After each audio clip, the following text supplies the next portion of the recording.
Hello everyone, नमस्कार। म तेजिन्द्र फेरि पनि स्वागत गर्दछु हाम्रो यस प्लेटफर्म फर स्टडी भन्ने च्यानलमा। सो प्रिभियस भिडियोमा हामीले just how to install the ID and how to use this ID र यता अर्को कुरा चाहिँ एक्जाम्पललाई कसरी रन गर्ने त्यो हामीहरू हेरेको थियौँ र बुझेको थियौँ। सो आजको ट्युटोरियल सिरिजमा चाहिँ हामीहरू भ्यारिएबल र कन्स्टेन्टको बारेमा बुझ्नेछौँ। द्याट मिन्स आजको टपिक चाहिँ हामीसँग भ्यारिएबल अनि कन्स्टेन्ट छ। सो फर्स्टमा भ्यारिएबल अनि कन्स्टेन्ट। एक्चुअलमा हामीहरू चाहिँ भ्यारिएबल र कन्स्टेन्टको बारेमा यसमा बुझ्नेछौँ र यसलाई चाहिँ हाम्रो सी प्रोग्राममा कसरी युज गर्नु त त्यो बुझ्नेछौँ। र अर्को कुरा चाहिँ यसलाई चाहिँ एक्जाम्पल थ्रु हामीहरू डिफाइन गर्नेवाला छौँ। सो आजको ट्युटोरियल स्टार्ट गर्छौँ हामीहरू। ओके, फर्स्टमा हामीसँग छ टपिक भ्यारिएबल। भ्यारिएबल भनेको के हो त? मैले केही स्टेटमेन्टहरूले चाहिँ लेखेको छु यसमा। Variable is just a name given to memory space. That means variable is just name given to memory space of computer. That means हामीहरू चाहिँ के गर्छौँ कि यो चाहिँ यो त नाम हो जो कि कम्प्युटरको मेमोरी स्पेसलाई दिएको हुन्छ। द्याट मिन्स नर्मली सिम्पली हामीहरू भन्न सक्छौँ कि यो त नाम हो। जस्तै नाम जे पनि हुनसक्छ। हामीहरू नर्मली हाम्रो पर्सनहरूको नाम राख्छौँ नि, राम, श्याम, गीता, सीता, हरि। द्याट मिन्स त्यस्तै नाम हामीहरू केही न केही नाम दिएको हुन्छौँ मेमोरी स्पेसलाई, र त्यो चाहिँ कम्प्युटरको मेमोरी स्पेस हुन्छ। र नेक्स्ट चाहिँ हामीसँग it may hold data during program execution. That means प्रोग्रामहरू एक्जिक्युसनको टाइममा चाहिँ यसले चाहिँ डेटालाई होल्ड गर्न सक्छ। द्याट मिन्स यो त नाम हो जो कि कम्प्युटरको मेमोरी स्पेसलाई दिएको हुन्छ र उसले चाहिँ कुनै डेटालाई होल्ड गरेर राख्छ। होल्ड भनेपछि समातेर राख्ने, द्याट मिन्स क्याच गरेर राख्ने। ओके, अनि नेक्स्ट चाहिँ हामीसँग it is changeable. That means नामै काफी छ। हामीसँग भ्यारिएबललाई हामीहरू नर्मली भ्यारिएबल नै भन्ने गर्छौँ। सो यो त चेन्जेबल हुन्छ। द्याट मिन्स प्रोग्राम एक्जिक्युसन टाइममा हामीहरू चाहिँ डेटालाई चेन्ज गर्न सक्छौँ कि भ्यारिएबलमा कति डेटा राख्ने, कसरी डेटा राख्ने भनेर। सो एक्जाम्पलको लागि लिएछौँ हामीहरू। For example int a = 5। Int a = 5 भनेपछि अहिले चाहिँ एमा मैले 5 भ्यालु राखेको छु। द्याट मिन्स ए भन्ने यहाँ हेर्न सक्नुहुन्छ कि तपाईँहरू ए भन्ने हाम्रो भ्यारिएबल हो। अनि इन्ट भनेको यो चाहिँ डेटा टाइप हो। यसको पछिको भिडियोमा मैले यसको बारेमा डिस्क्रिप्सन दिनेवाला छु। सो ए भनेको हाम्रो भ्यारिएबल नेम अनि 5 भनेको भ्यालु। द्याट मिन्स हामीहरू अर्को भ्यारिएबल बनाउन सक्छौँ। यस्तै गरी b = 10 yeah c = 25। That means यति कुरा बुझ्नुहोस् कि भ्यारिएबल भनेको यस्तो नाम हो जो कि कम्प्युटरको मेमोरी स्पेसलाई दिएको हुन्छ र ऊ चाहिँ डेटालाई होल्ड गर्न काम गर्छ र यसको भ्यालु चाहिँ चेन्जेबल हुन्छ। ओके, अनि यो चाहिँ एक्चुअलमा फर्दर प्रोसेस, कुनै पनि डेटालाई फर्दर प्रोसेसको लागि युज गरिन्छ। सो भ्यारिएबल एकदमै आवश्यक हुन्छ। कुनै पनि प्रोग्राम सम्भव छैन बिना भ्यारिएबलको। अगर नेक्स्ट हामीसँग कन्स्टेन्ट भन्ने छ। कन्स्टेन्ट भनेपछि the data or entity that do not change during the program execution it remains same. That means यो पनि लगभग भ्यारिएबल जस्तै नै हो। यो पनि सेम काम गर्छ। द्याट मिन्स हाम्रो कम्प्युटरको मेमोरी स्पेसमा एउटा नाम राखिएको हुन्छ, बट त्यो नाममा भएको भ्यालु चाहिँ चेन्जेबल हुँदैन।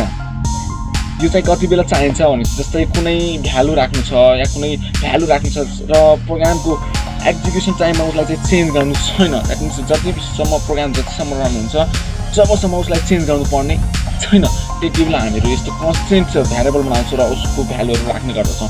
फर इक्जाम्पलको लागि मैले यहाँनिर दिएको छु। For example const float 5 = 3.1416। That means हाम्रो 5 भनेको यस्तो भ्यालु हुन्छ 5 को जुन जसको भ्यालु चाहिँ कहिल्यै चेन्ज हुन्न। सो यस्तो टाइपको भ्यालुहरू हामीहरू राख्न सक्छौँ। ओके, नेक्स्ट हामीहरू यसको बारेमा यो बोर्ड थ्रु, द्याट मिन्स हाम्रो यो बोर्ड थ्रु अझै राम्रोसँग स्पष्ट गर्न सक्छौँ र क्लियर हुन सक्छौँ। So let start by the boards. Okay, then हामीसँग भ्यारिएबल भनेको के हो र कन्स्टेन्ट भनेको के हो हामीहरू बोर्ड थ्रु हेर्नेछौँ। एक्चुअलमा एकदमै क्लियरली बुझ्ने गर्छौँ त्यसपछि यसमा। सो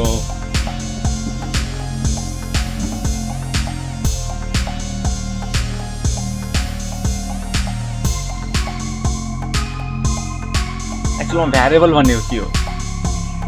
भ्यारिएबल भनेपछि यसको डिफिनेसन अनुसार it is just a name given to computer memory space that can hold data during the program execution and exchangeable. That means यसको भ्यालु चाहिँ चेन्जेबल हुन्छ र यो चाहिँ एउटा कम्प्युटरको मेमोरी स्पेसलाई नाम मात्रै दिएको हुन्छ। द्याट मिन्स नर्मली हामीहरू अघिको इक्जाम्पल लिन्छौँ and a equals to 5 that means and sorry हामीहरू चाहिँ देखिन लागेको छैन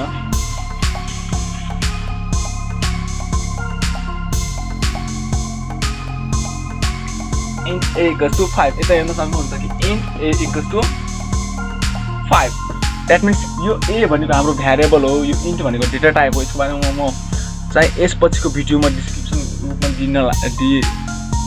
दिनेवाला छु so a equals to 5 that means 5 भनेको भ्यालु हो र ए भनेको भ्यारिएबल हो सो एले चाहिँ के गरिरहेको छ कि 5 भन्ने भ्यालुलाई होल्ड गरेर राखिराखेको छ नर्मली एकदमै सानो कन्सेप्ट लिनुहोस् कि तपाईँ त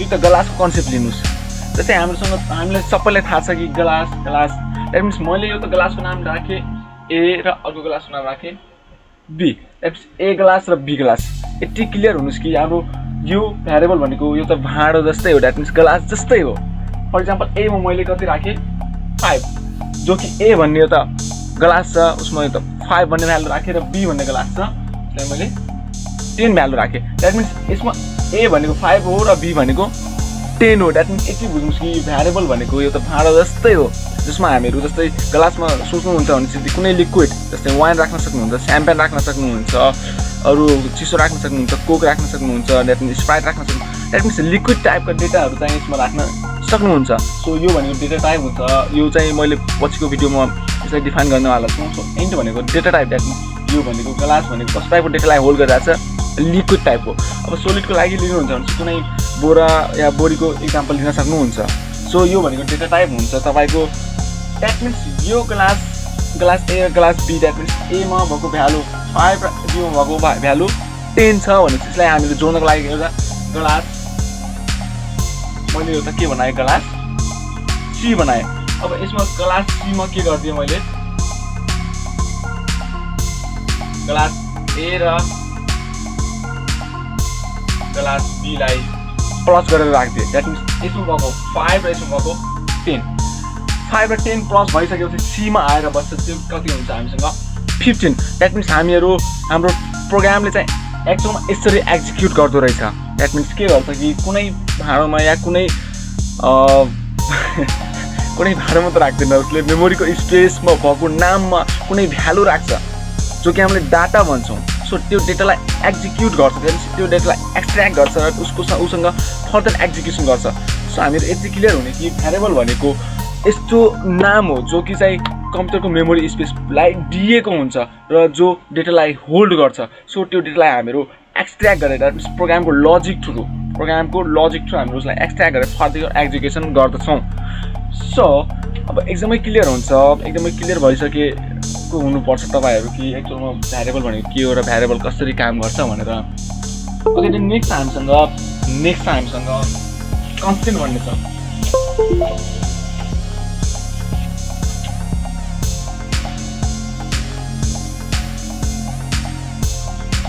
कन्स्टेन्ट नेक्स्ट हामीसँग कन्स्टेन्ट अब कन्स्टेन्ट्स भनेपछि मैले भनिसकेको छु कि it is data or entity that do not change during the program execution that means कुनै एउटा भ्यालु या कुनै एन्टिटी जसको भ्यालु चाहिँ चेन्ज हुँदैन कहिल्यै चेन्ज हुँदैन इक्जाम्पलको लागि लिनुहुन्छ भने चाहिँ 5 यो भ्यालु भनेको कहिल्यै चेन्ज हुन्न 5 को सो यस्तो टाइपको भ्यालु द्याट मिन्स तपाईँहरू कुनै सफ्टवेयर डेभलप गर्दै हुनुहुन्छ र सफ्टवेयरमा यस्तो टाइपको भ्यालु राख्न चाहनुहुन्छ त्यो कि सफ्टवेयर जतिसम्म चलोस् त्यसको भ्यालु चाहिँ कहिले चेन्ज नहोस् जस्तै तपाईँहरू हेर्न सक्नुहुन्छ एमएक्स प्लेयरको लोगो त्यो पनि यो त कन्सेप्टको रूपमा यो त इमेजलाई लिएको फर इक्जाम्पल तपाईँहरू जस्तै कुनै सिम्पल इन्ट्रेस्टको प्रोग्राम गर्दै हुन्छ बनाउँदै हुन्छ भनेपछि उसमा चाहिँ तपाईँ यदि रेट कन्स्टेन्टको रूपमा लिन चाहनुहुन्छ भने कन्स्टेन्टको रूपमा रेटलाई लिन सक्नुहुन्छ सो यो चाहिँ कन्स्टेन्ट भनेपछि स्थिर द्याट मिन्स त्यो चाहिँ कन्टिन्युसली सेम रहोस् के कहिल्यै चेन्ज नहोस् त्यस टाइपको डेटा या भ्यालु हामीहरू राख्न चाहन्छौँ भने चाहिँ कुनै कन्स्ट क्रिएट गर्छौँ हामी कन्स्टेन्ट क्रिएट गर्छौँ कुनै पनि प्रोग्रामिङमा हाम्रो भ्यारिएबल र कन्स्टेन्टको सेम डेफिनेसन नै हुन्छ सो यहाँ मात्र चाहिँ तपाईँहरू लेख्न सक्नुहुन्छ कि वाट इज कन्स्टेन्ट या वाट इज भ्यारिएबल भन्छ भने चाहिँ यसको इक्जाम्पल चाहिँ हामीहरू नेक्स्ट भिडियोजमा हेर्ने नै छौँ तबसम्मको लागि bye bye see you next time